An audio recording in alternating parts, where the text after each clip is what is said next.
Okay, and I'm joined now by Congressman Dutch Ruppersberger, a ranking member of the House Intelligence Committee. Congressman, thank you very much for being with us. Good to be here. Have you been briefed yet? Do we know anything more about al-Shabaab and whether Gaddafi, the leader, the reported terror leader, was in fact killed? No, we haven't received that briefing yet, but this is another example.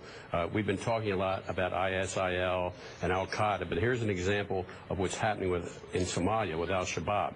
We have many terrorist groups that are out there that are planning and want to attack us, the United States, or our allies. So we have to be extremely vigilant all over the world to protect Americans from these type of attacks.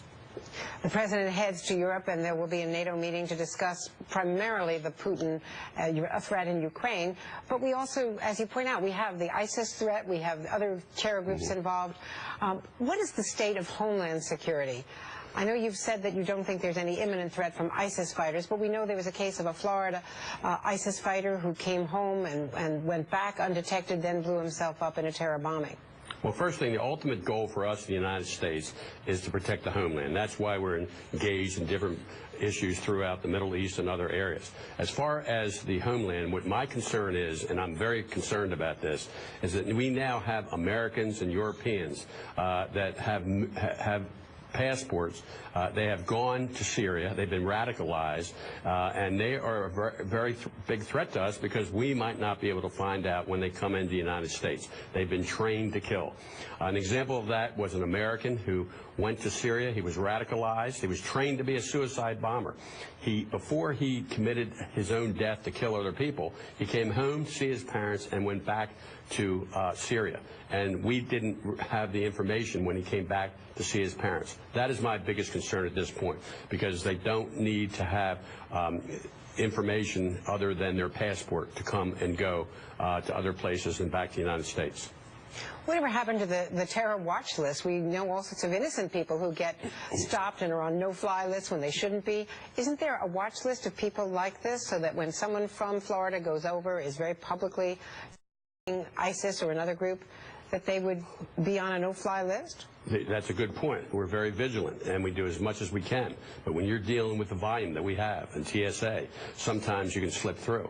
Another issue we have, and I don't mean to bring up a bad point, but as a result of what Snowden did, there were many terrorists that we were involved with, and now that we've lost them because of the information that Snowden put out, they're using different type of tactics so that we will not be able to find them.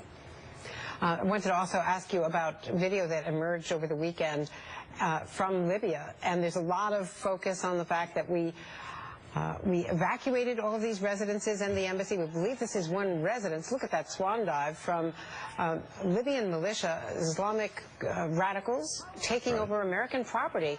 Now, all American personnel left in the middle of the night on July 26th, so there's no American lives at stake.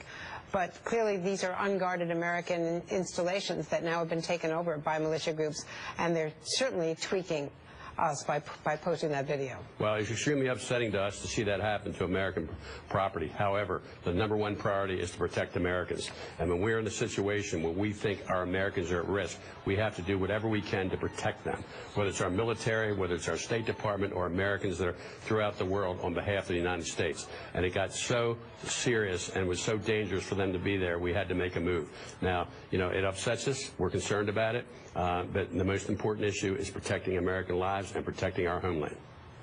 Congressman, over the weekend I interviewed on Meet the Press Dianne Feinstein, your counterpart on the Senate Intelligence Committee, and she said that she thinks that the president has been overly cautious in this case on ISIS, on not agreeing to military steps or other steps to try to push ISIS back, especially in Syria where they are based. Do you agree with that? Now, with Senator Feinstein, Chairman Rogers, and also in the Senate Intelligence Committee, Saxby Chambliss, we work together. I have a lot of respect for Senator Feinstein. I think that she is very concerned and that she thinks we need to be aggressive, and I agree that we need to be aggressive, and the most highest priority that we have is to protect Americans. And how do we do that? If it means that we need to go into Syria and that's what we need to protect us, then that's what we're going to do. But in order to go in, we have to have a plan. You don't respond to the media. You don't respond to other collateral issues. You respond to good intelligence. And by the way, intelligence is the best defense against terrorism. And then you work with your military, and then you have your targets. We are not a country that wants to kill other people and have collateral damage. And we want to make sure that when we go in, if we use military, that we're going to make sure that it works. You know, using just military in Iraq didn't work. When you look at how the government was run after we left, that's one of the reasons that ISIL has been effective in Iraq, because you have different factions that don't really care about the leadership that pushed them out the door. When the Shias were, the perception of the Shias wasn't perception, it was true. Maliki pushed the Kurds and pushed the Sunnis out the door. So that's why we need to make sure we do it the right way. I know the President of the United States, whether he's a Democrat or whether you're a Republican, our most important issue is to do what's right for America and protect America, and we will do what we have to do to take out, if we have to, this ISIL. But we need other people, we need other countries to work with us also. Congressman, thank you so much. Sure, It's great to see you, and we really appreciate your judgments today. Right.